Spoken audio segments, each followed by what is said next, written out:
श्री शिवाय नमस्तुभ्यम। स्वागत है आपका शिव पुराण श्री रुद्र संहिता तृतीय खंड 30वें अध्याय में ब्राह्मण वेश में पार्वती के घर जाना।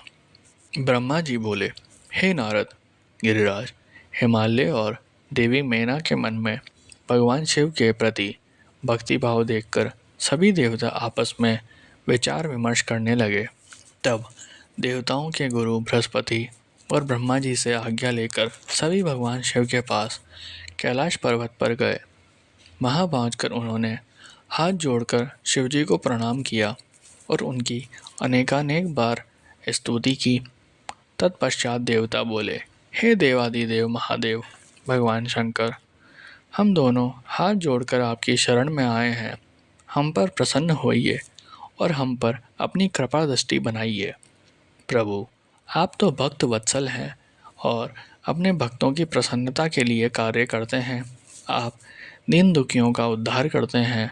आप दया और करुणा के अथाह सागर हैं। आप ही अपने भक्तों को संकट से दूर करते हैं तथा उनकी सभी विपत्तियों का विनाश करते हैं।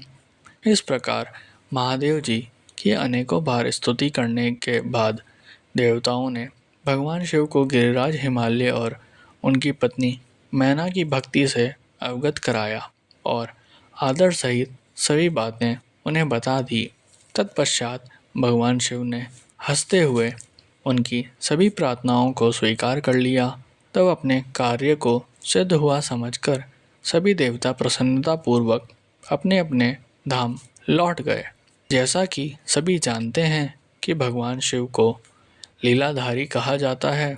वे माया के स्वामी हैं। पुनः वे शैलराज हिमालय के घर गए। उस समय राजा हिमालय अपनी पुत्री पार्वती सहित सदा भवन में बैठे हुए थे। उन्होंने ऐसा रूप धारण किया कि वह कोई ब्राह्मण अथवा साधु संत जान पड़ते थे। उनके हाथ में दंड व छत्र था। शरीर पर दिव्य वस्त्र तथा माथे पर तिलक शोभा पा रहा था। उनके गले में शालग्राम तथा हाथ में स्फटिक की माला थी। वे मुक्ति कंठ से हरिनाम जप रहे थे। उन्हें आया देखकर पर्वतों के राजा हिमालय तुरंत उठकर खड़े हो गए थे और उन्होंने ब्राह्मण को भक्ति भाव से साष्टांग प्रणाम किया। देवी पार्वती अपने प्राणेश्वर भगवान शिव को तुरंत पहचान गई। उन्होंने उत्तम भक्ति भाव से सिर झुकाकर उनकी स्तुति की। वे मन ही मन बहुत प्रसन्न हुई। तब ब्राह्मण रूप में पधारे भगवान शिव ने सभी को आशीर्वाद दिया। तत्पश्चात हिमालय ने उन ब्राह्मण देवता की पूजा आराधना की और उन्हें मधुपर्क आदि पूजन सामग्री भेंट की, जिसे शिवजी ने प्रसन्नतापूर्वक ग्रहण किया। तत्पश्चात पार्वती के पिता हिमालय ने उनका कुशल समाचार पूछा और बोले, हे विप्रवर, आप कौन हैं? यह प्रश्न सुनकर वे ब्राह्मण देवता बोले, हे गिरिश्रेष्ठ, मैं वैष्णव ब्राह्मण हूँ और भूतल पर भ्रमण करता रहता हूँ। मेरी गति मन के समान है। एक पल में यहाँ तो दूसरे पल में वहाँ। मैं सर्वज्ञ, परोपकारी, शुद्ध आत्मा हूँ। मैं ज्योतिषी हूँ और भाग्य की सभी बातें जानता हूँ। क्या हुआ, क्या होने वाला है, यह सब कुछ मैं जानता हूँ। मुझे ज्ञात हुआ है कि आप अपनी दिव्य सुलक्षणी पुत्री पार्वती को, जो कि सुंदर एवं लक्ष्मी के समान है, आश्चर्य विहीन, कुरूप और गुणहीन महेश्वर शिव को सौंपना चाहते हैं। वे शिवजी तो मरघट में रहते हैं।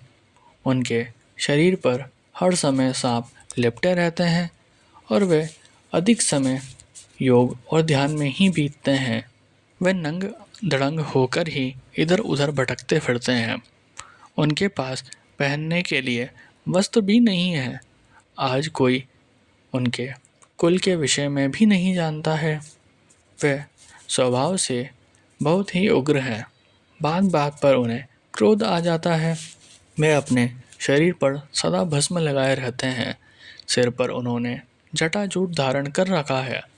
ऐसे अयोग्य वर को, जिसमें अच्छा और रुचिकर कहना लायक कुछ भी नहीं है। आप क्यों अपनी पुत्री का जीवन साथी बनाना चाहते हैं?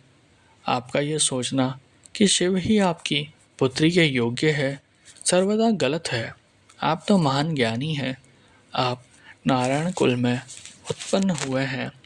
भला आपकी सुंदर पुत्री को वरों की क्या कमी हो सकती है? उस परम सुंदरी से विवाह करने को अनेकों देशों के महान वीर, बलशाली, सुंदर, स्वस्थ राजा और राजकुमार सहर्ष तैयार हो जाएंगे। आप तो समृद्धशाली हैं। आपके घर में भला किस वस्तु की कमी हो सकती है? परंतु शैलराज, जहाँ आप अपनी पुत्री को ब्याहने चाह रहे हैं वह बहुत निर्धन है। यहाँ तक कि उनके भाई बंधु भी नहीं हैं। वे सर्वथा अकेले हैं। गिरिराज हिमालय, आपके पास अभी समय है। अतः आप अपने भाई बंधुओं, पुत्रों व अपनी प्रिय पत्नी देवी मैना से इस विषय में सलाह कर लें, परंतु अपनी पुत्री पार्वती से इस विषय में कोई सलाह न लें, क्योंकि वह शिव के गुण दोषों के बारे में कुछ भी नहीं जानती है। ऐसा कहकर ब्राह्मण देवता, जो वास्तव में साक्षात भगवान शिव ही थे, हिमालय का आदर सत्कार ग्रहण करके आनंदपूर्वक वहाँ से अपने धाम को चले गए।